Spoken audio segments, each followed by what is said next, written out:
Sejam bem-vindos a mais um iTalks, o podcast oficial do iSummit. Esse podcast tem uma missão. Qual é a missão do nosso podcast? Trazer histórias que de alguma maneira possa te inspirar e mostrar para você que é possível, seja lá qual for o seu objetivo. E hoje eu tô recebendo aqui um cara que está construindo uma história incrível através da RS Soluções. Rafael, seja muito bem-vindo aqui ao iTalks. Muito obrigado, Ronaldo. Prazer estar aqui com vocês. Eu fico muito feliz de você ter aceitado o convite. E, Rafael, gosto de sempre começar esse papo pela seguinte pergunta. Cara, quem é o Rafael? Vamos começar por aí. Cara, eu sou uma pessoa que tô me mudando muito ultimamente, né? O Rafael é um cara que sempre sonhou em empreender, mas nunca teve tanta coragem de empreender. Mas sempre teve um empreendedorismo na veia, né? E eu sempre fui muito de fazer algo e continuar aquilo que eu sempre sonhei, né? Aquele objetivo, seguir ele. Um cara que ama viajar, um cara que ama ensinar também e tá pronto para o que der e vier no sentido de construção, né? Vamos construir algo, a gente vai, constrói junto um projeto, uma ideia, um sonho e tô muito focado em ajudar as pessoas a construir o sonho através do digital. Legal demais. Cara, e aí, me conta um pouquinho, o que é a RS Soluções? Então, a RS Soluções é uma empresa que leva empresários que estão no mundo físico para o mundo digital. Então, nós construímos toda a estrutura dele no mercado digital. Então, desde da parte do site dele, ou mesmo criar a prestação de serviço dele através ali do mercado digital. E a gente usa toda a estrutura possível que enquadre aquele determinado profissional ou se não aquela determinada empresa no mercado digital. E a gente leva ele, geralmente, num mercado muito local para um âmbito nacional e, às vezes, até global. Quando você fala toda a estrutura possível, nós estamos falando do quê, Rafael? Nós estamos falando, por exemplo, de um prestador de serviço. Ele vai ter ali a página dele, onde que ele vai ter o serviço dele oferecido tanto para as pessoas entender o que ele faz, até mesmo comercializar ali, né, através ali de um link, de um pagamento, de repente contratando ele para uma consulta médica, tudo sistematizado, ou mesmo agendando simplesmente uma consulta ali. O Instagram dele, o TikTok dele, vai depender do canal que ele quer. Se a gente falar na parte de produtos, a gente vem desde a estruturação da empresa dele, do site próprio dele, né, que ele vai comercializar os produtos dele, e vamos fazer também toda a parte de ele vender através dos marketplaces, que hoje representam mais de 70% das vendas do mercado nosso aqui, no mercado brasileiro, nacionalmente, né? Então, ele vai vender através do Mercado Livre, da Shopee, da Amazon, de um TikTok, de uma Shein. São mais de 200 canais de vendas. Então, a gente estrutura tudo de forma que ele consiga lidar com cada canal de venda e consiga crescer nesses canais dele. Aí depende muito da estratégia ali que a gente vai fazer para cada tamanho de negócio. Uma indústria é diferente, talvez, de uma revenda, talvez um microempreendedor trabalha de forma diferente, local. E a gente faz toda essa estruturação para que as empresas cresçam através do digital. E você trabalha desde o microempreendedor até uma indústria? Desde um microempreendedor até uma grande indústria. Hoje nós temos mais de 80 clientes na carteira mensal, são mais de 200 projetos que nós fizemos. Já temos desde MEI até grandes indústrias a nível nacional. Legal. E olha, cara, esse dado, né? 70% hoje é comercializado nos marketplaces. Então, existe uma mudança absolutamente acentuada acontecendo de uns anos para cá, né? Sim. Tanto é que a gente vê isso no comércio local, né? Você anda pela rua, o que mais tem hoje é comércio fechando as portas, é comércio... Mas não é que as pessoas estão parando de consumir, né? Exatamente. É o contrário, né? Ao que tudo indica, elas estão consumindo até mais, né? Isso. Talvez você possa falar um pouquinho mais disso. Mas estão mudando a forma de consumir cada vez mais. Isso é um ponto que eu levo muito para os empresários. principalmente a gente que, vamos falar do why, né, do interior, muitas das vezes estamos muito distante do que está acontecendo nos grandes centros. Porém, o grande centro está chegando a nós. E o hábito do consumidor, ele vem mudando cada vez mais. As pessoas vêm mudando a forma de se relacionar. Você é especialista nisso, sabe muito bem dessas mudanças que estão acontecendo. E o hábito do consumo também está mudando. Porque hoje a gente vive mais no digital do que no físico. E com a correria do dia a dia, a gente tem prezado muito mais pelo tempo.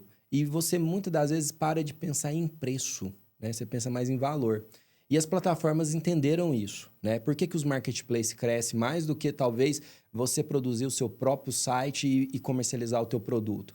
Porque o Mercado Livre entendeu que a regra do jogo, muitas das vezes, a experiência de compra, ela é mais importante do que o preço. Então, ela tende a te entregar muito mais uma experiência de compra do que um preço baixo de um produto. E é isso que o consumidor quer. E muitas das vezes o comércio local, ele não percebe essa mudança que está de comportamento. Ele focou muito em preço, mas não preocupou muito com experiência de compra. A gente vê hoje players no mercado que entregam no mesmo dia aqui na nossa região. A gente fala, uau, mas se a gente falar em São Paulo, a Amazon lançou agora em 15 minutos. Entrega em 15 minutos, claro, com uma determinada região. Mas só para vocês entenderem como que está evoluindo a experiência de compra do consumidor com a internet. E, às vezes, o pequeno empresário, até mesmo uma grande indústria, não se atentou para o digital. E está vendo o faturamento dele cair porque o comportamento do consumidor não é mais analógico, ele é totalmente digital. E nós vamos ver essas mudanças cada vez mais atingir um nível muito mais alto que, às vezes, o cara, a lojinha está aqui, estou fazendo promoção, estou fazendo uma vitrine, mudei minha loja inteira e mesmo assim não chega consumidor. Por quê? Porque a pessoa está no digital. Tá no digital. Cara, é legal porque eu tava conversando sobre isso semana passada, não com um especialista como você, mas quase. Eu tava conversando com o responsável pelo setor de correspondências do meu condomínio, aonde chega as entregas e lá eles direcionam para os motoristas, para as casas, Sim. né? Ele falou, Ronaldo, cara, quando eu entrei aqui era 10 entregas no dia. Hoje é um volume absurdo, né? E ele tava falando a proporção do que era Shopee, do que era Mercado Livre e o quanto a Shopee também cresceu nessa fatia, né?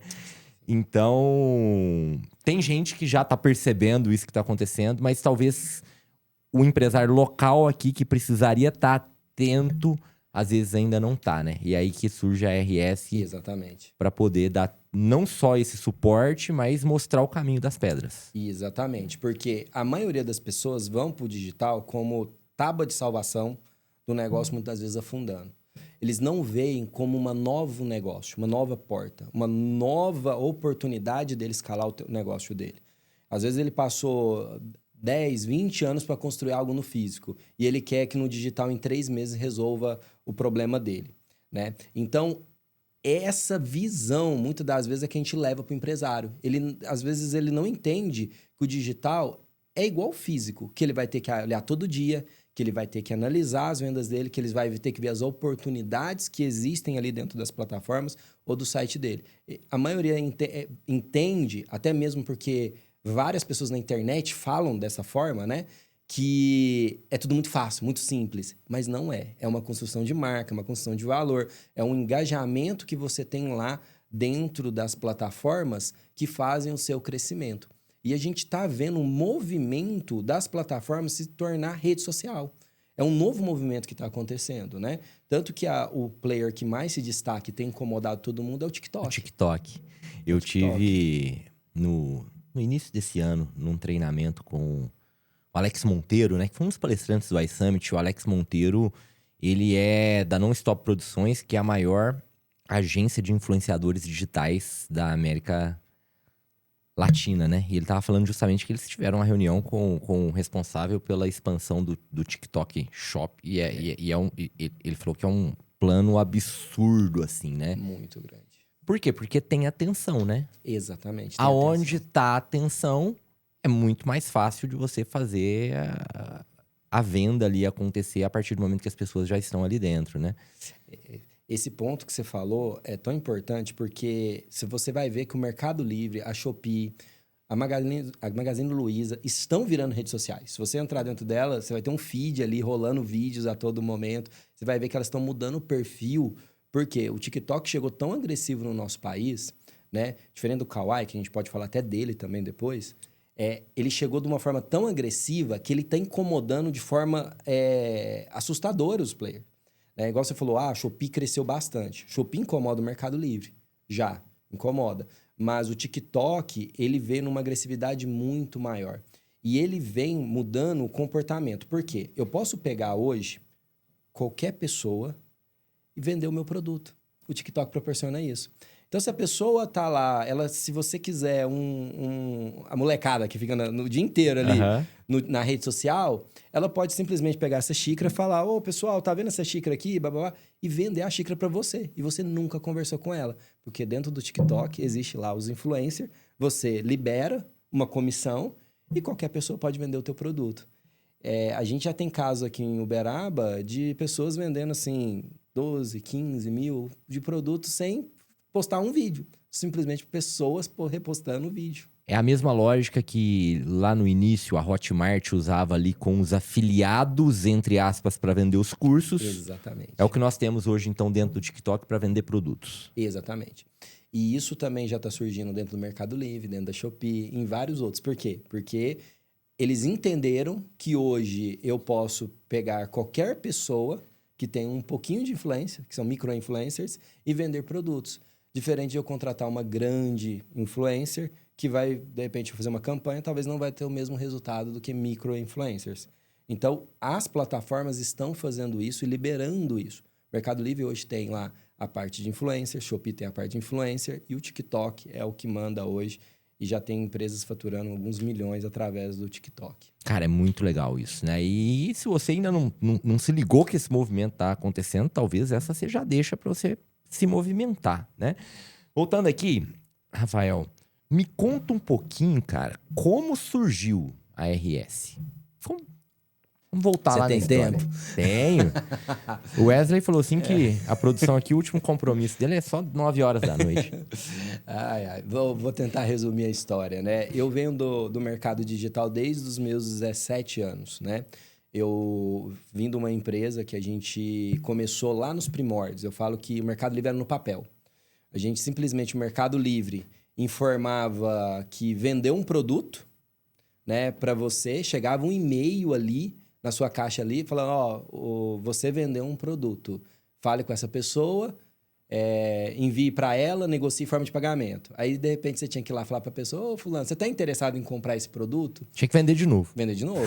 E aí, eu quero comprar. Uhum. Então tá, me passa seu CPF. Já era uma luta conseguir o CPF. Aí depois, para emitir nota, né? Tá, então agora você passa os dados bancários, né? O cartão de crédito para vir fazer a venda do produto. Era assim no começo, né? Era uma transição muito manual. Comecei naquela época, no Mercado Livre.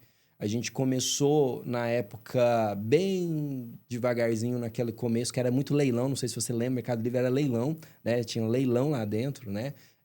Ele foi muito focado nisso no começo. E daí a gente começou a galgar algum crescimento, vendendo produtos usados na época de uma assistência técnica. E nessa época você era empreendedor já ou você era CLT? Não, era CLT. Eu comecei como estoquista nessa empresa, Legal. né? De estoquista eu apaixonei ali pelo digital, eu comecei a vender peça para assistência técnicas. E aí eu comecei a vender peças ali para as assistências técnicas através de seguradoras, né? Na época existia... Hoje é meio automatizado isso. Mas as seguradoras compravam das assistências para reparar o produto. Então, eu vendia peça para as assistências de forma online. Legal. E aí surgiu uma ideia num TCC do proprietário da empresa que eu trabalhava sobre vender produtos usados na internet. Começou num TCC. E aí a gente, desse projeto, começou a vender no Mercado Livre. O Mercado Livre começou a faturar um tanto legal. E aí a gente, ali por volta de 2008, mais ou menos, 2010, 2010 só Mercado Livre, 2012 começou a vir os marketplaces. Aí nisso eu lembro até hoje, recebendo um e-mail, virei pro dono, falei o seguinte: O Walmart nem tá no Brasil mais hoje. O Walmart mandou um e-mail convidando a gente para um evento lá em São Paulo, que eles vão lançar o Marketplace. O dono já era um pouco mais velho, falou, não, acho que isso não dá certo, não. Mas o filho dele, que era meu gerente, trabalhava direto, falei para ele, falei assim, Alexandre, eu vou lá nesse lugar, você deixa eu ir? Deixo. E eu peguei e falei, vou na rodoviária, nunca tinha ido. Vou na rodoviária, comprei a passagem, fui para São Paulo. Cheguei em São Paulo, o pessoal falou, os caras falaram, o evento era num bairro perto da rodoviária, né? É ali. Ali de Mineiro. Ali de Mineiro. Resolvi ir a pé, gastei 2 horas para chegar no lugar do evento. Mas cheguei lá, cheguei numa sala com 20 pessoas somente. E no caso, era o diretor comercial do Walmart, frente a frente, falando da oportunidade para 100 empresas que começaram no Walmart. Nos primeiros meses, a gente já faturou o que a gente vendeu no Mercado Livre no Walmart. E nisso, fui abrindo... Aí eu falei, caraca, que mercado louco, né? Na época, quase ninguém sabia o que era Marketplace e vender através de Marketplace. E nisso, a gente começou... A gente tá falando de qual ano, mais ou menos? 2010. Ali, 2010, entre 2010 e 2012 ali. Tá. E aí, nisso, eu pensei, vamos olhar outros players? Na época, eu peguei um contato de uma empresa chamada E-Commerce Brasil, que é a maior empresa hoje voltada que faz eventos na parte de e-commerce, e ela tinha os patrocinadores, que eram as grandes empresas. Aí eu mandei e-mail para esse pessoal falou, nós vamos ter um evento no Rio de Janeiro, na praia de... não vou lembrar agora a praia em si, num hotel e tal. Vocês querem participar? Eu falei, quero. Respondi o e-mail, quero participar. Dessa vez o dono foi comigo. Aí eu e o Alexandre pegamos um avião, fomos pro Rio de Janeiro. Primeira vez que eu viajei de avião. Devia ter uns 18, 19 anos ali. Viajamos de avião, fomos pro Rio de Janeiro. Cheguei no Rio de Janeiro, caraca, abriu as portas. Abrimos mais 3 marketplaces, inaugurando no Brasil. Então, a nossa empresa foi pioneira na época de marketplaces. Então, a gente entrou na época Cenova, que é dona das Casas Bahia, do Ponto Frio e do Extra. E na antiga B2W, que era Americana, Submarino e Shoptime. Entramos naquele grupo na época. E nisso a gente começou a ser conhecido, porque não existia empresa mineira no digital dessas grandes corporações. Então, essas grandes corporações viam nós como beta de uma expansão nacional. E nisso a gente começou a chegamos a ser os 100 maiores vendedores do Mercado Livre. Somos case dentro do Mercado Livre como 100 maiores vendedores. Começamos a ser a categoria que o Mercado Livre tem de full hoje, né, que é a Operação Fulfillment. Nós fomos beta, as primeiras empresas a entrar no full, era no chão mesmo, não tinha porta-pallet, não tinha sistema. O Mercado Livre falou, vocês querem vender através de uma nova categoria chamada full? Fiquei duas semanas dentro da Melicidade, né, que é o maior complexo do Mercado Livre de tecnologia do Brasil. E ficamos lá treinando e tudo. E a gente começou a startar a Operação Fulfillment, que hoje é a modalidade que mais cresce hoje no Brasil. E nisso nós fomos galgando crescimento dentro de todas as plataformas digitais. Aí foi desde Leroy, aí fomos entrando em vários marketplaces. Nisso, a indústria, ali meados de 2016, mais ou menos, a indústria... Até então, tudo CLT. Tudo CLT. Só que eu era o responsável dessa área, o cara que viu a visão ali, a oportunidade, convenceu a gerência, foi desbravando. Já entendi também que foi nessa fase que você se apaixonou por evento, que você quase não vai em eventos, né? Exatamente. Foi nessa área que eu apaixonei para ir por eventos. Teve ano que eu passei mais de 30 dias em São Paulo em eventos, assim, foi um atrás do outro. Né, participando de evento, porque foi nos eventos que eu conseguia fazer network com essas grandes empresas, né? E eu apaixonei com esse mercado porque, de repente, eu estava sentado do lado de um diretor da Amazon. Eu estava sentado do lado do cara que era responsável da operação da Netshoes. E tava ali com o pessoal trocando ideia, né? Aí o pessoal acha, Rafael, de repente vê a foto minha com Fred Trajano, conversando, vídeo e tal. Por quê? Porque a nossa empresa, por ser a primeira de Minas... ali, né, tá começando no digital, ela era usada como beta, né, como ali a teste de várias operações. Então, o pessoal chamava a gente, né, o pessoal da Magazine Luiza, enfim. E a gente estava muito próximo ali. E aí, por meados de 2016, 17, a gente começou, eu vi que a indústria queria ir para o digital e não ia. Aí eu vi uma oportunidade. Por que não levar as indústrias para o digital, mas usando o nome delas? Então, a gente começou com o advento do Fulfillment, a criar operações para grandes marcas. Aí, eu tinha um CD para uma marca, tinha um CD para outra, tinha um CD para outra, e eu fazia a ponta. Era vendido e entregue por exemplo, Black & Decker. Vendido e entregue por Stanley. E eu fazia a operação inteira desse pessoal. Então, eu comecei a prestar serviço para as indústrias. Mas nada em Uberaba. Tudo lá já em São Paulo, operação em São Paulo, fazendo tudo por São Paulo. Então, poucas pessoas conhecem essa história nossa do digital aqui, porque ela ficou meio fora da caixinha de Uberaba. Ela sempre ficou numa esfera de outro estado, né? E da onde nasceu o empreendedorismo? Eu já era empreendedor desde aí, né? Você empreendia dentro do negócio do outro, Depende né? do negócio do outro, né? E eu venho de uma família muito humilde, né? Que eu não contei essa primeira etapa minha, que eu comecei a trabalhar muito cedo, com 10 anos de idade. Eu vendia verdura na rua, né? Eu tinha vergonha disso um tempo atrás, de falar isso. E por quê? Não porque minha mãe não queria, mas porque eu queria trabalhar e queria ter meu dinheiro. E eu sempre gostei dessa área comercial, de negociar, de falar, de conversar.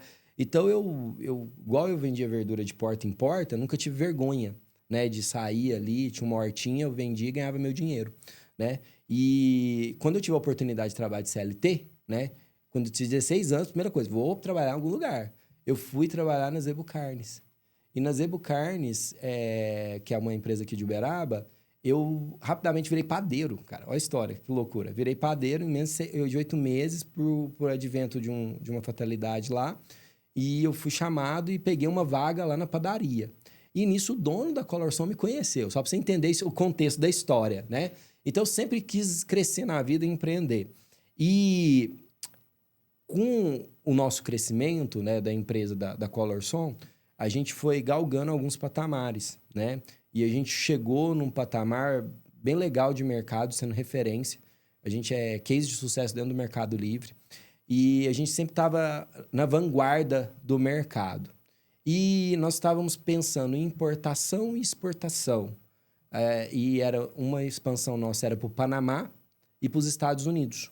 Por que o Panamá e os Estados Unidos? O Panamá não tem e-commerce. Era uma curiosidade. Isso lá por volta ali, vamos falar 2016 ali, 17, um pouquinho antes da pandemia. 16, 17. E a gente ia para o Panamá. Então, nós fomos na Câmara do Comércio do Panamá, fizemos toda a documentação para o Panamá. O dono da empresa, na época que eu era diretor da parte do e-commerce, o dono da empresa falou, Rafael, vou tirar um ano sabático. Eu vou para o Panamá, vou montar a operação e, ao mesmo tempo, eu vou para fazer missões. Ele era ele era da igreja presbiteriana e estava junto com um órgão missionário de fazer missões transculturais. E ele foi para o Panamá. Nessa ida dele para o Panamá, ele apaixonou por missões, voltou para o Brasil e virou para mim, Rafael, vamos fechar a empresa, porque eu vou virar missionário e eu vou morar no Panamá e vou continuar a minha missão lá no Panamá. E nisso eu fiquei quase 4 anos fechando todos os negócios, né? E os negócios, no caso do e-commerce e tudo, nesse tempo ele se formou, foi para o Panamá, morou, e o e-commerce, na época, fechou. E aí foi onde que surgiu o RS. Por quê? Ou eu ia para São Paulo, porque não tinha mercado para mim, trabalhar, tocar conta de uma operação, ou eu criava um mercado na nossa cidade, né? Legal. Então foi onde que eu comecei, vamos falar assim, oficialmente, saí do CLT e virei empreendedor. Foi ali por volta de 2019 a 2020 ali. Quando ele falou, vamos fechar depois de toda essa expansão, como foi para você naquele momento? Foi a grande oportunidade de criar a RS, mas no primeiro momento, de cara você viu como oportunidade? Na verdade, a RS nasceu de uma dor. Uhum. Nasceu de uma dor, tá?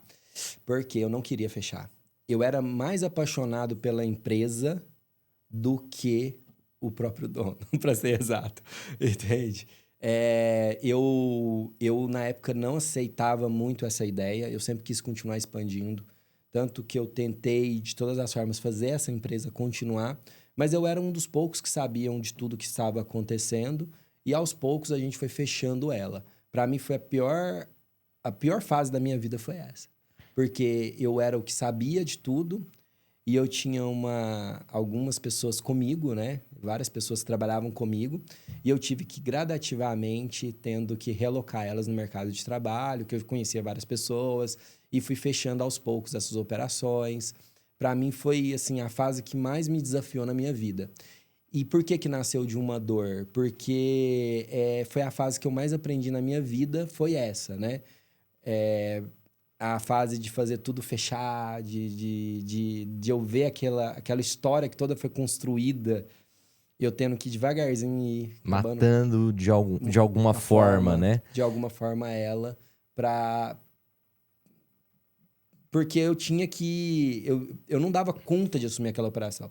E eu não me via assumindo aquela operação como dono. Porque era uma operação de alto custo, né? Uma operação de alto giro, né? Então, a pessoa que para assumir ela tinha que ter um caixa muito grande.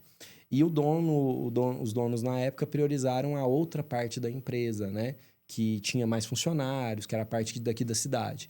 Então, eles sacrificaram o maior faturamento em prol das pessoas na época, que era essa parte, né? Então, foi feito essa balança na época.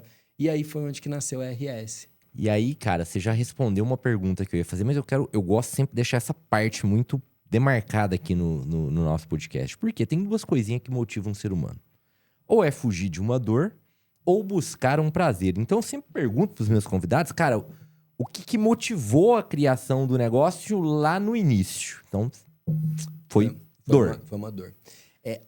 O sonho da RS, ele já tinha nascido no meu coração muito antes, na época da própria empresa que eu geria. A gente sempre falava num termo chamado Universidade Marketplace. A gente falava, cara, nós temos que expandir isso, porque é um negócio muito bom. E todo mundo nos procurava. Por que eu virei consultor?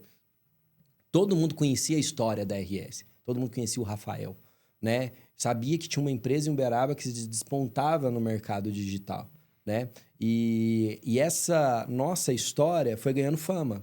Ganhou tanta fama que, por exemplo, quando o Grupo Zema foi criar um e-commerce, eles nos visitou. Quando o eFácil foi criar, nos visitou. Então, a gente visitou operações como Loja do Mecânico. E o Loja do Mecânico, nós estávamos próximos desses caras. E por quê? Porque a gente virou referência para eles. E eu via isso sempre como uma grande oportunidade. Mas eu via que nossa região, vamos falar, a gente é muito desinformado. Uhum. E muitas das vezes o empresário ele não tem a visão do que está acontecendo lá fora. Ou lá fora pode ser São Paulo, por exemplo, ou BH, vamos pegar aqui nossa capital, né? E eles não têm noção do tamanho da potência e do mercado que se tem por trás, às vezes, do digital. Eu falo que, tipo assim, o digital não vai acabar com o físico. O digital vai somar com o físico. E eu vi aí nisso uma grande oportunidade. Não foi fácil para mim aceitar, a fechar essa história, essa empresa, né? Eu era muito bem pago, eu gostava do que eu fazia, eu trabalhava das 6 às 10 rindo, e eu viajava muito, né? Eu conheci vários lugares do nosso país através disso, né? Porque eu sempre estava indo e visitando grandes eventos, conheci operações fora do Brasil também, então eu sempre estava muito antenado nisso tudo. E quando eu fui surgir a RS, foi uma dor minha, mas ao mesmo tempo foi um sonho, entende? Era um sonho meu criar essa história da RS, né? Legal. E eu vejo que esse sonho, cada dia mais, ele foi já realizado, né? E tá crescendo cada vez mais. E aí eu quero explorar um pouquinho mais o especialista aqui, porque eu não sou um especialista no digital, né? Quando você diz que o digital não vai matar o físico, ele vai se somar. Num primeiro momento, isso me parece um contrassenso a partir do momento que o digital é responsável hoje por 70% das comercializações. Então, a minha leitura como leigo é que sim, ele está matando o físico, né? Como assim ele não vai matar, ele vai somar? Me explica um pouco melhor para eu poder entender. Vou te explicar. 70% é a comparação do marketplace comparado à venda de loja virtual. 70% vende tudo que é vendido no digital. Não é o físico. Não é o físico. Ah, tá. Não é o físico. Então, entendi. 70% que é vendido no digital Tá no marketplace. tá no marketplace. Ok. Hoje, o mercado digital representa em torno de 12 a 15% no Brasil só. Ah, tá. De 12 a 15% no Brasil. Então, existe um mar ainda de crescimento do digital. Só que muitas empresas têm a visão que o físico um dia vai acabar. Tem gente que fala, nunca mais vai ter comercialização no físico. O físico, ele vai se tornar uma experiência de compra. É isso que vai acontecer. Mas para eu existir no físico, eu vou ter que me posicionar no digital. Então, quer dizer, vai ser uma somatória dos dois. Nós vamos ouvir um termo que é muito conhecido já, chama Omnichannel, que é os canais todos integrados, né?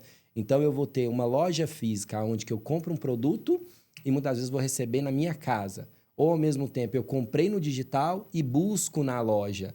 Então, sempre vai ter os pontos interligando o físico ao digital. O que mata o físico é a pessoa querer ser só física.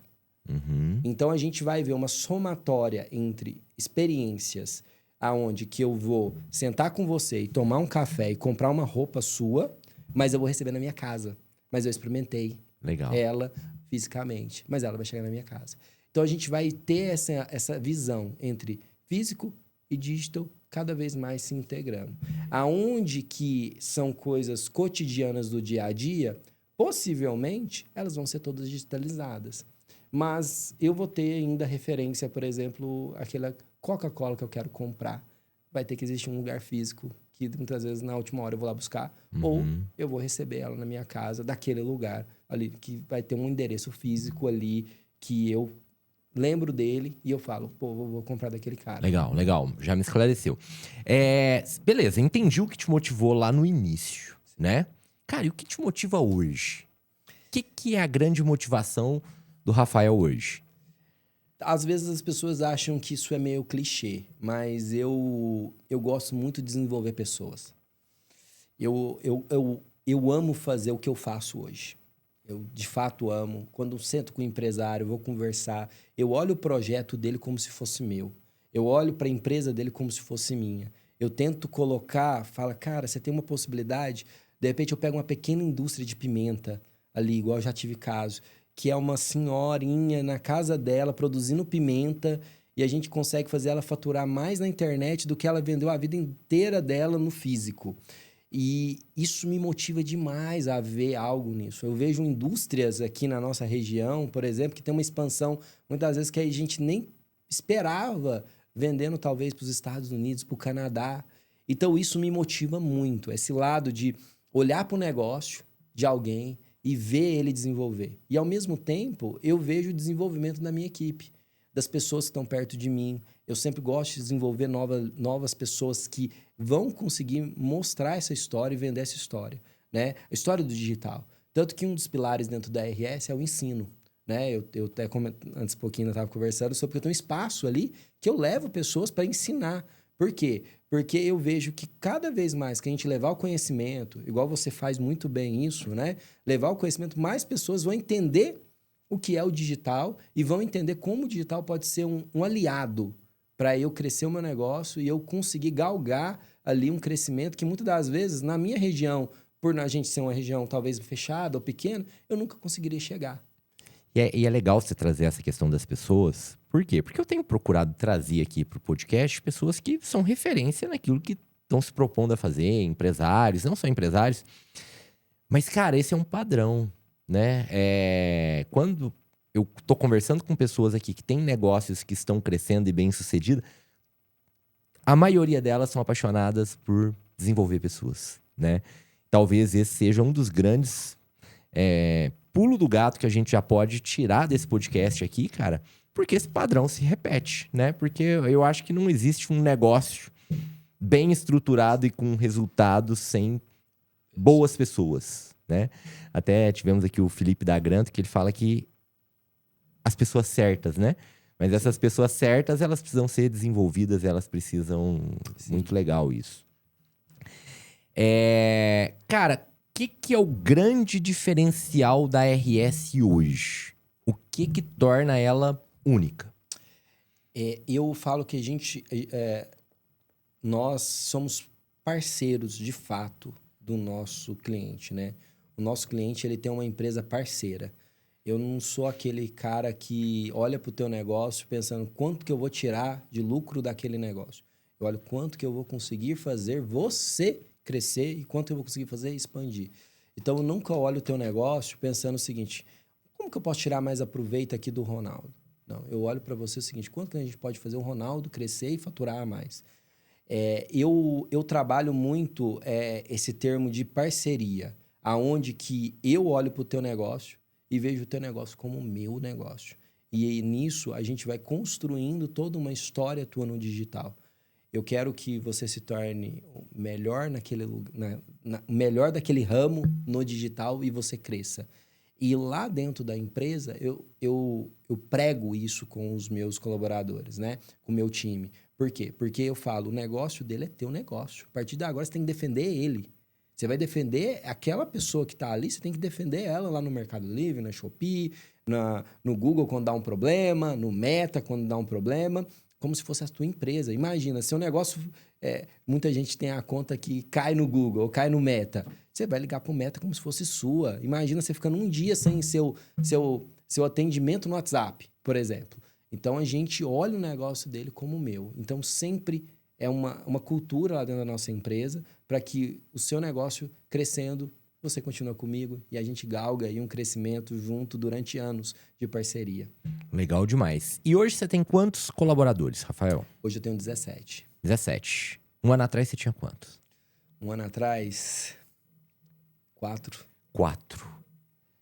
Então você mais do que triplicou nesse um ano, né? Sim. E, cara, hoje você entra nas empresas, seja nas grandes empresas que você tem acesso, seja nas pequenas empresas, existe uma reclamação quase que generalizada em relação à mão de obra, né? É o desafio das grandes, é o desafio das pequenas. Como tem sido a sua estratégia para atrair e reter esses colaboradores? Isso é bem legal, porque as pessoas que eu tenho comigo, algumas vieram da antiga empresa que eu trabalhava. Então, fui recrutando eles, né? Eu tenho pessoas que começou comigo lá atrás com 16 anos e hoje está, vamos falar assim, de caminhada em conjunto, tem 8, 10 anos comigo, né? De história dela comigo. Então, o meu time, ele é qualificado uma grande parte. Mas outra grande parte é zero qualificado.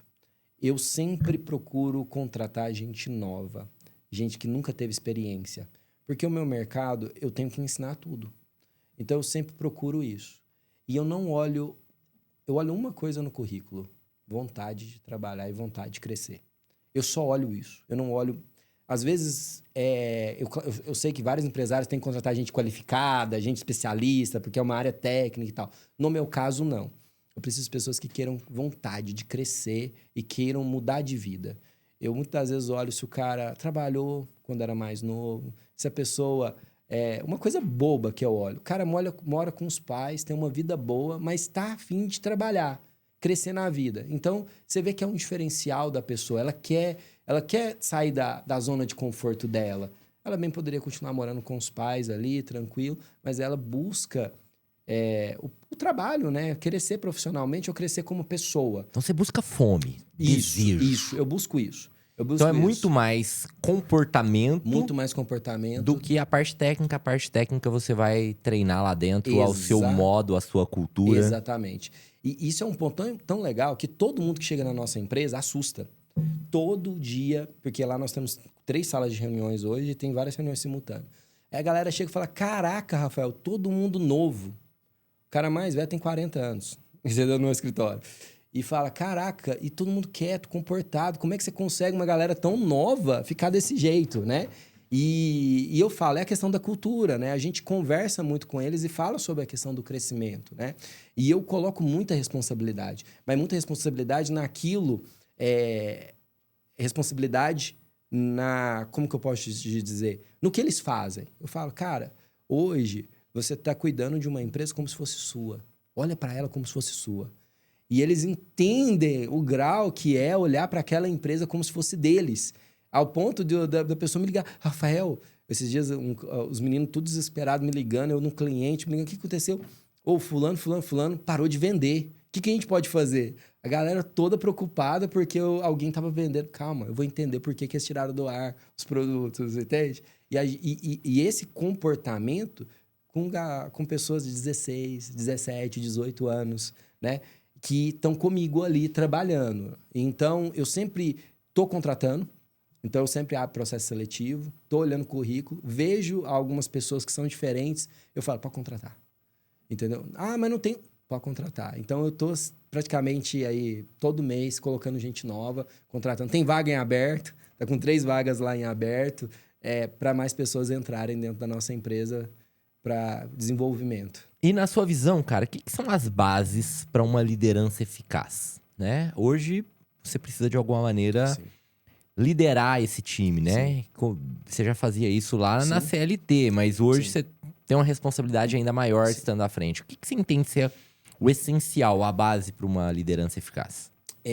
Eu vejo que a gente, como líder, né? A gente tem um papel muito importante que é o do ensino. E o ensino, muitas das vezes, é pegar na mão mesmo. É pegar na mão, fazer junto, tá junto. Ele entender que o líder tá do lado dele, entendeu? É o famoso, se der merda, eu sei que tem um líder junto comigo. Tem alguém que vai me ajudar, entende? Então, desde as pessoas que começou comigo e hoje são líderes na minha equipe, né? Nos nossos setores, eu prego muito isso. Ó, eu sou responsável da empresa. Então, se der merda, me liga, eu vou resolver. Eles têm a garantia que o líder deles vai resolver o problema. Se eu tenho hoje os heads, né, de cada setor que está sendo criado, eu falo pro head, tem uns meninos ali. Eu falo os meninos, tem os seus meninos. Se der merda, é você. Entende? É você. Você tem que estar ali para respaldar eles e dar autonomia para eles gerirem o projeto. Mas você tem que estar preparado para assumir a bronca deles, igual eu tô para assumir a bronca. E para mim, a liderança é uma liderança que tem que ser muito perto. E para estar perto, são poucas pessoas que você tem que estar próxima, gerindo, e a gente vai fazendo isso, a escadinha, né? Que eu giro um pequeno grupo, que hoje são 5 pessoas que estão próximas de mim. Dessas 5 pessoas já estão gerindo cada uma pessoa e por aí vai. Porque a nossa expansão para esse ano, no mínimo, é 30 pessoas. Legal. No mínimo 30 pessoas, até o final desse ano. Então, eu tenho que estar preparando essas pessoas. E eu trabalho muito a parte do ensino, né? Toda semana a gente reúne... Toda semana não, praticamente todo dia a gente está reunindo a liderança, debatendo os projetos, praticamente todos os dias, mesmo 15 minutos ali rapidamente, a gente conversa. Toda semana a gente pega todo o portfólio, conversa com eles. Achou um gargalo? Vamos nós todos juntos debater e fazer? Mas quando precisa ser firme, a gente também é firme com eles, né? E isso vai repassando, sabe? Da minha liderança para os meus heads, né? As cabeças de cada área minha. E junto com os demais que estão ali, junto com a nossa equipe. E, Rafael, então você tá me contando aqui, ó. Esse ponto me chama muita atenção, tá? Por que eu gosto desse podcast? Porque eu aprendo pra caramba. Ano passado, 4 pessoas. Objetivo desse ano, no mínimo, 30. Cara, o que mudou nesse 1 ano que fez esse Rafael ser um cara muito mais agressivo no sentido de construção, né? O que possibilitou isso? O que me possibilitou foi porque, primeiro, eu comecei, né? Como eu te falei, uma dor, né? Uma dor que foi...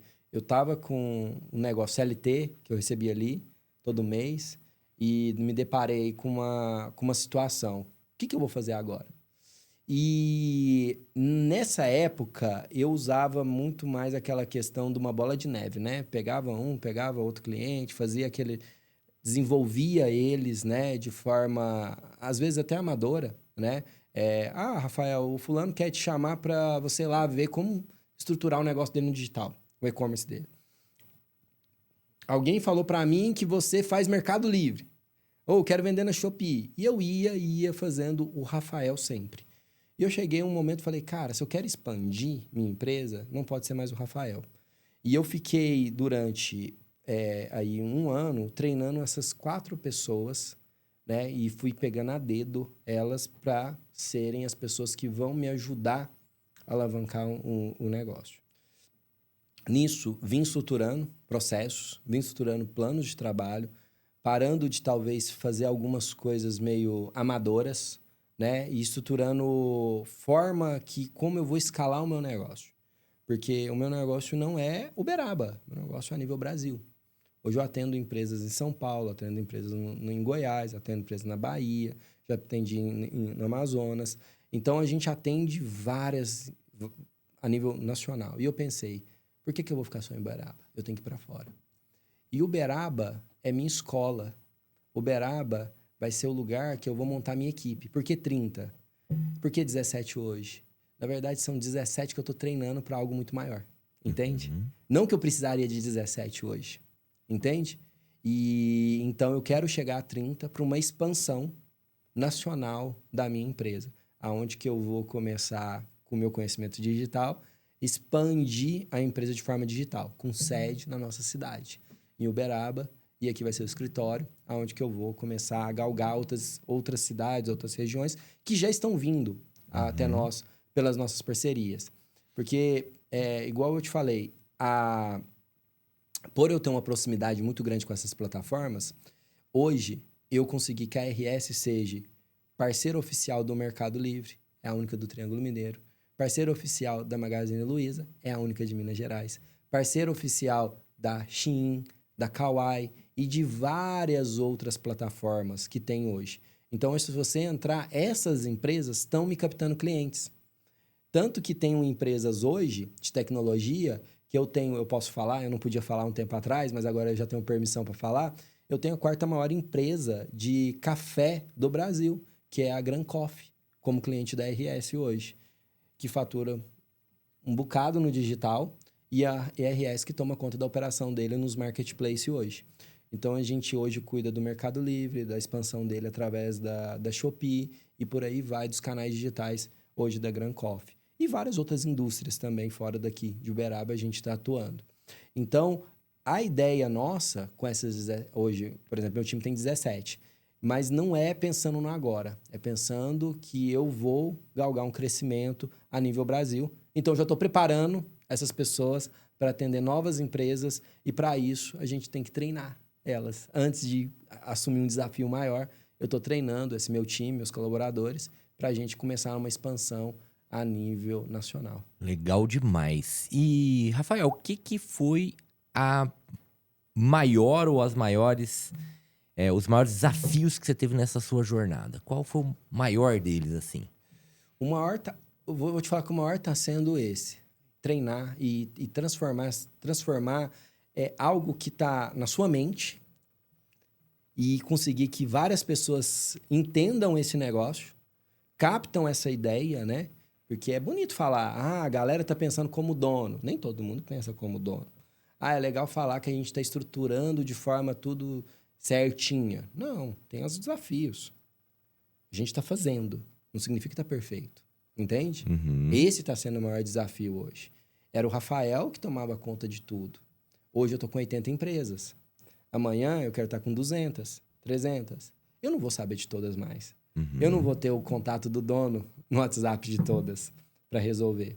Então, esse está sendo o maior desafio, que é passar o conhecimento, conseguir que as pessoas entendam a responsabilidade muito grande do negócio que a gente está entrando, para que eu consiga ter a segurança de eu expandir o meu negócio ao ponto que o cara não tenha mais o contato do Rafael, mas sim do meu consultor que está lá, que vai olhar para aquele negócio como o Rafael estava olhando. Então, passar esse conhecimento, ele não está sendo tão fácil, né? Por isso que 17 pessoas hoje estão sendo formadas para a nossa expansão acontecer de forma saudável, a gente não ter gargalos lá na frente. Então, eu penso muito no futuro. Aonde que eu quero chegar? Eu quero chegar nos Estados Unidos, eu quero chegar em Portugal. Eu vejo várias possibilidades do meu negócio. Meu negócio não tem limite físico. Legal. Então, eu posso expandir para qualquer lugar aonde que você queira construir um negócio digital. Só para vocês terem ideia, que muitas pessoas não têm ideia. Hoje é possível você, no Brasil, vender em Portugal, vender nos Estados Unidos. Então, é possível hoje um empreendedorzinho que tem uma indústria aqui, né, pequena, talvez comercializar um produto nos Estados Unidos sem ao menos ter pisado o pé lá.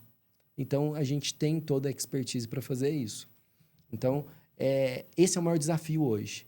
Formar pessoas, formar liderança e formar com a mesma pensamento teu de negócio, que é a cultura, né? Que é a construção da cultura. Né? Construção da cultura. Esse está sendo o meu maior desafio hoje. E, Rafael, pensando em crenças, né? O que foram as crenças limitantes, assim, que você teve que abrir mão nesse meio do caminho para chegar onde você tá hoje? O que foi aquelas crenças que, se você continuasse acreditando nelas, você não teria chegado onde você chegou hoje?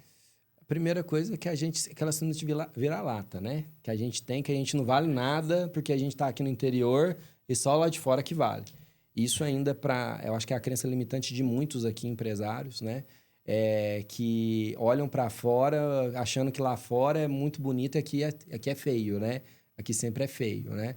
E eu vejo que a gente tem muita coisa boa aqui na nossa região, a gente tem muitos empreendedores muito bons aqui e às vezes as pessoas pagam absurdos para coisas de fora e não vê o valor que tem aqui interno. E eu tinha isso comigo. Eu olhava para fora, olhava grandes empresas e viam, né, isso como falar, cara, eu nunca vou conseguir competir com os caras de São Paulo. Até que, de repente, como eu virei consultor dessas grandes empresas, eu sentava com vários consultores. E eu via, caraca, eu faço melhor do que esses caras que estão cobrando 3 vezes mais caro, entendeu? 3 vezes mais caro que eu, e eu faço melhor, entende? E foi onde que eu falei, eu tenho tranquilidade hoje, né, que era uma crença que me limitava, né? Tenho tranquilidade hoje de competir com grandes players lá de fora e eu tenho certeza que a RS vai competir e vai galgar o espaço dela a nível nacional. Show demais. E o que são as crenças que você vai precisar alimentar cada vez mais para chegar onde você quer? Quais são as que vão precisar ser fortalecidas, assim? Olha, primeiro eu vejo que cada vez que a gente cresce mais, eu sou um cara cristão e eu vejo que quanto mais a gente cresce, mais tentação vem na gente, né? Mais problemas vêm, mais a gente se dificulta. Então, a fé é a primeira delas, né? Então, eu sou uma pessoa que busca muito sabedoria na palavra de Deus e na Bíblia. Eu acho que a fé, cada vez mais, eu tenho que buscar ela para alimentar eu, Rafael, para me fortalecer para os desafios que eu vou encarar na frente. Porque nós vivemos um mundo muito corrupto. A gente sabe disso e vê isso entrelaçado em todas as áreas. Todo mundo pode olhar os noticiários que tá escancarado. Não, cara, teve um ontem que eu não sei se você chegou a ver. O deputado lá com o governador assinando um contrato de uma licitação e o cara comemora porque ele tava assinando um contrato para a própria empresa dele. Pra própria empresa dele. E o microfone aberto, ele não viu. O governador perguntou, quem foram as empresas que ganharam? Ele falou, uma é a minha. Exatamente, Porra, cara. velho. É exatamente isso. Então, eu falo fortalecimento da fé mesmo, porque pedindo sabedoria a Deus para nos alimentar a lidar com várias situações que vão aparecer. Quanto mais você cresce, mais pessoas olham para você, olham como oportunismo, olham dessa forma, né? E a gente pensa que é só no meio político, mas no meio empresarial tem muita corrupção. Então, A política é só um exemplar que a gente pega aqui da sociedade e dá poder, né? Exatamente, exatamente. Então, fortalecimento disso. Fortalecimento da minha cultura mesmo, que é sempre essa, de olhar para o empresário como o negócio dele, como se fosse o meu. Não como eu olhar para você, cara, como é que eu posso arrancar mais dinheiro de você? Não, como que eu posso fazer você crescer? Porque se você crescer, você olha para mim como um parceiro seu. E nessa parceria você fala, cara, eu quero estar perto de você porque você está me ajudando a crescer. Então, alimentar isso e que isso se propague na minha equipe. Eu acho que isso tem que ser, como se diz, na tábua mesmo, assim, escrito, né? Porque a tendência é que isso se perca com o caminho dentro das corporações, das empresas. O dono tem uma ideia, mas os funcionários têm outra, né? Os colaboradores em si têm outra ideia. Então, que isso se propague, né? É uma que tem que alimentar. E sempre a ideia de inovação. Sempre a ideia de olhar para trás com um olhar tipo assim, caraca, tá indo bem, estamos construindo, mas não deixar de olhar sempre para frente. Olhar o que está acontecendo. Porque meu negócio é digital.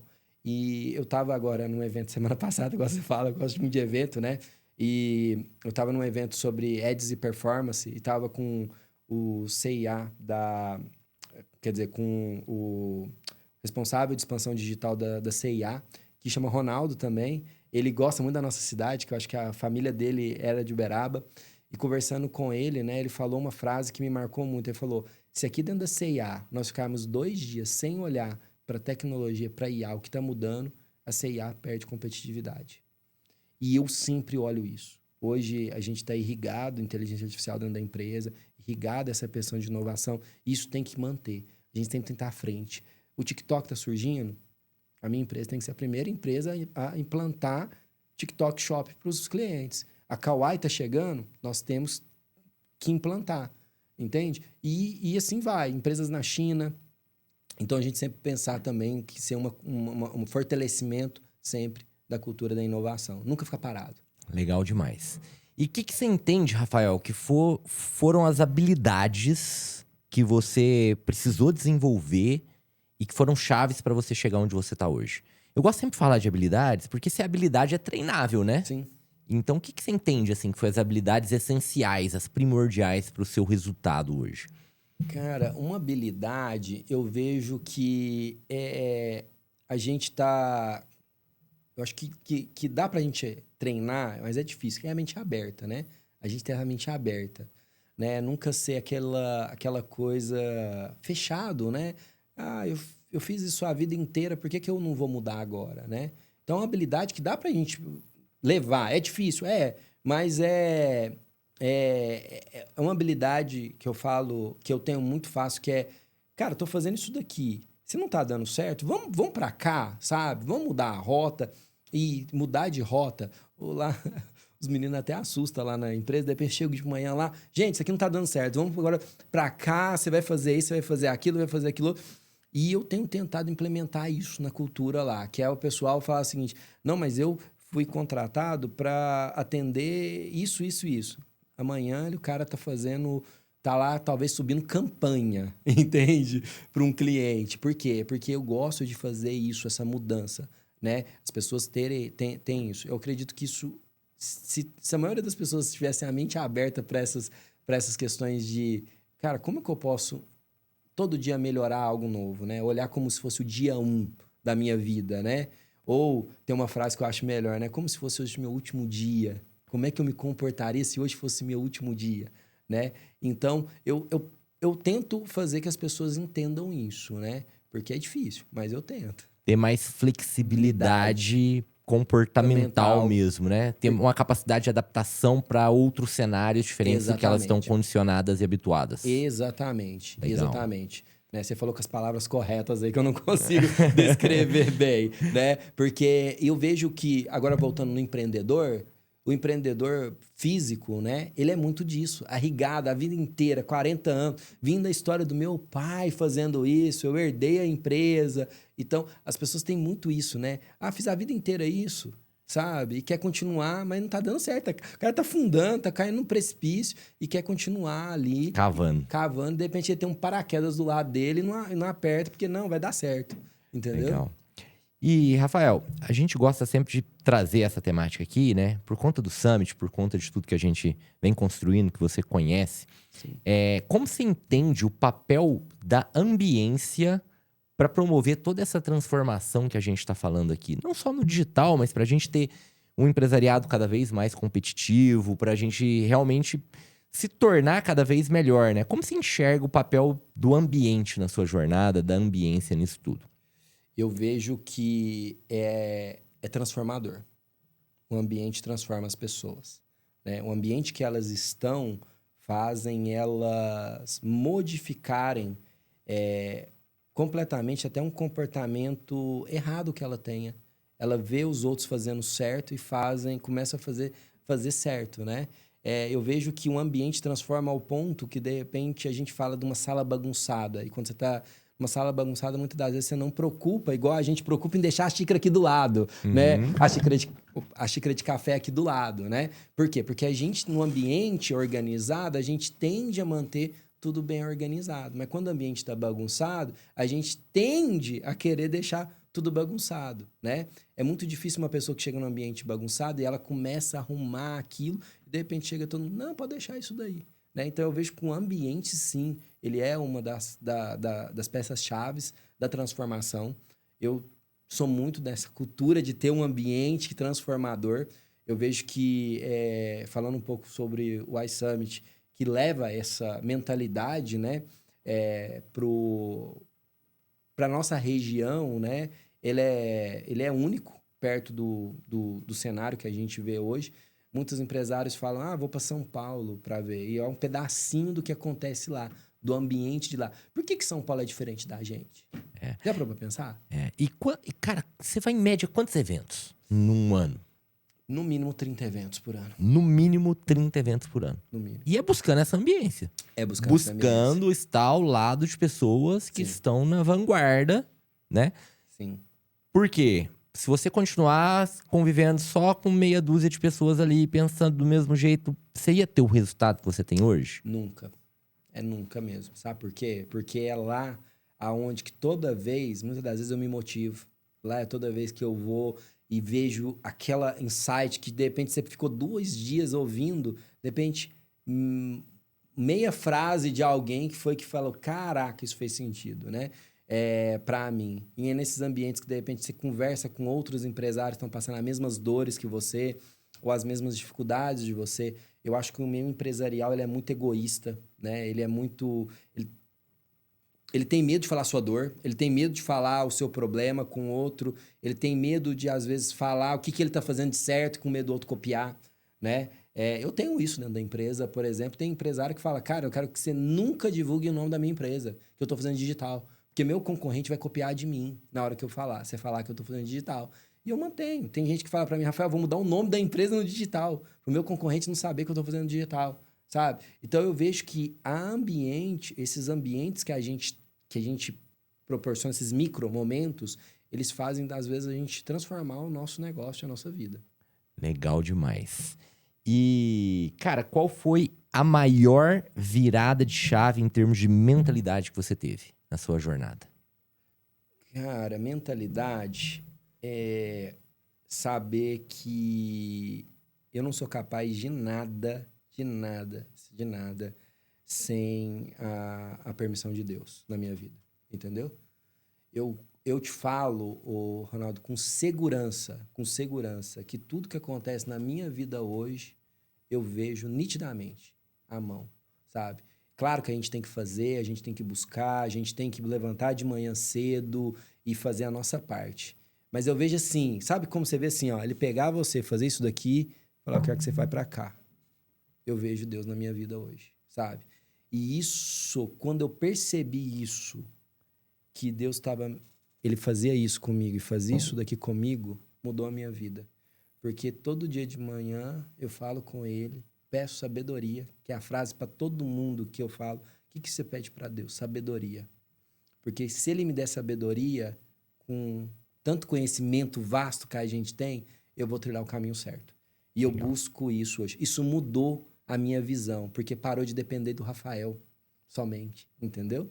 E eu consegui fazer que isso que me incomodava tanto, que eu acho que muitos empresários têm isso, cara, eu faço todo dia, eu levanto, eu tô batalhando, mas nada acontece de diferente. Eu comecei a olhar diferente na minha vida. E perceber que, às vezes, as maiores dificuldades foi o que mais me fortaleceu. Que nas maiores dores foi aonde que eu consegui olhar para você, por exemplo, e ver você, a sua dor na minha. E isso fez com que eu percebesse como transformar os negócios das pessoas. Eu não olho para você e falo, caraca, o cara é rico, o cara é isso, o cara é aquilo. Não, eu olho para você pensando o seguinte, cara, por que ele chegou ali? O que ele fez para chegar ali? Né? E às vezes as pessoas têm esse preconceito, né? Então eu olho para as pessoas de forma diferente hoje. Isso faz com que eu tenha segurança de olhar para você, mesmo você sendo talvez um grande negócio, e falar, eu dou conta. Eu tinha aquela inferiorização. Olhar para, eu vou dar conta de tocar um negócio desse? Não, hoje eu dou conta. O Rafael consegue hoje tocar qualquer empresa que vier para ele. Rafael, o que mais te gera orgulho hoje? mais me gera orgulho a minha empresa e a minha equipe hoje, né? A minha empresa e a minha equipe hoje. Eu falo que a minha empresa hoje é a minha segunda casa, né? E a minha família está dentro da minha empresa hoje. A minha esposa é meu braço direito, esquerdo, tá ali junto comigo, né? E eu falo que ali é uma extensão da minha casa, a minha empresa hoje, né? Eu vejo ali. Eu falo que os meus funcionários são os meus meninos. Eu trabalho com os meus meninos, né? E eu tenho muito orgulho daquilo que eu estou construindo. Eu tenho muito orgulho daquilo que eu faço hoje, né? E isso me gera A cada dia que eu abro o meu escritório, eu falo, caraca, mano, eu não acreditava que eu ia chegar aqui e aonde que eu tô hoje, sabe? Eu olho aqui lá, assim, tenho muito orgulho do que eu tô fazendo e de como que eu estou fazendo. Cara, imagina que você entrou numa máquina do tempo agora e desembarcou em 2036, 10 anos no futuro. O que vai gerar orgulho para esse Rafael de 2036?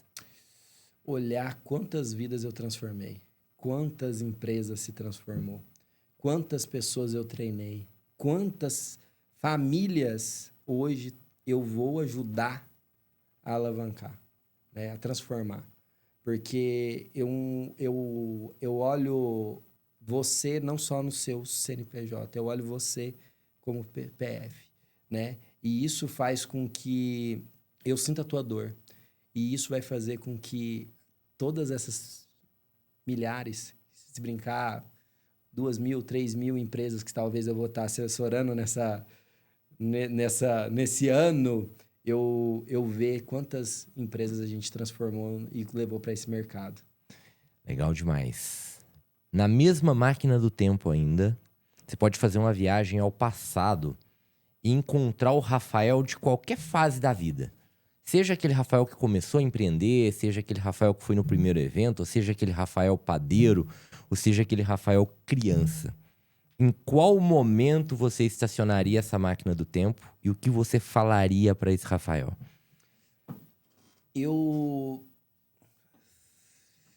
Caraca. Essa me pegou. Mas eu voltaria, talvez, no tempo e falaria para mim, continua, você tá no caminho certo. Em qualquer momento. Entendeu? Porque hoje eu tenho algo que eu nunca pensei que eu ia ter. Eu nunca sonhei em conhecer 15 países. Eu amo viajar. Eu nunca imaginei ter uma empresa do tamanho que eu tenho hoje. E tudo foi proporcionado, sabe?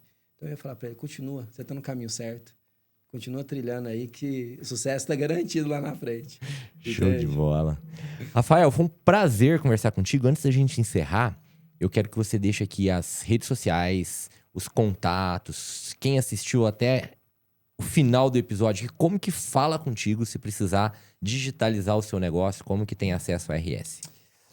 Se você quer entrar em contato, você tem sua empresa e está aí com dificuldade de aumentar o faturamento ou mesmo quer entrar nesse mercado digital, que hoje eu vejo como necessário para a sobrevivência da maioria dos negócios, seja um prestador de serviço ou seja você dono de uma marca, dono de uma indústria, a RS pode te ajudar nessa caminhada no mercado digital. Você encontra a gente através do Instagram, né? rs.soluçõesdigitais. E se quiser também, pode nos chamar no WhatsApp no 34 3333 2525. Que a gente está preparado para te atender. Independente do tamanho do teu negócio, a RS tem um plano para você. E se você pudesse deixar um recado final para quem chegou até aqui nesse episódio, qual seria? Um recado final seria não se acomode, né? Eu acho que a gente não pode se acomodar com o que está acontecendo agora. E falo em todos os aspectos. Não se acomode com a corrupção, não se acomode com o que as pessoas estão falando para você. Muitas pessoas podem estar falando para você, cara, vai tudo fechar, não está dando certo, o Brasil não dá certo, né? Não se acomode com isso. Porque geralmente as pessoas tentam nos levar para baixo. E peça a Deus sabedoria. Porque se Ele te der sabedoria, acabou. Sua vida vai ser transformada. Muito obrigado, Rafael. Foi um prazer ter aqui. Foi um papo riquíssimo. Ó, a hora voou aqui. A gente já tá aqui há um tempão. E se você chegou aqui até o final desse episódio, eu quero que você se inscreva aqui no canal, deixa seu like, o comentário, para o YouTube entender que esse conteúdo é relevante para você ser o primeiro a saber dos novos episódios, porque a gente está trazendo aqui um convidado mais legal do que o outro. Muito obrigado e até a próxima. Até mais, tchau, tchau. Até mais.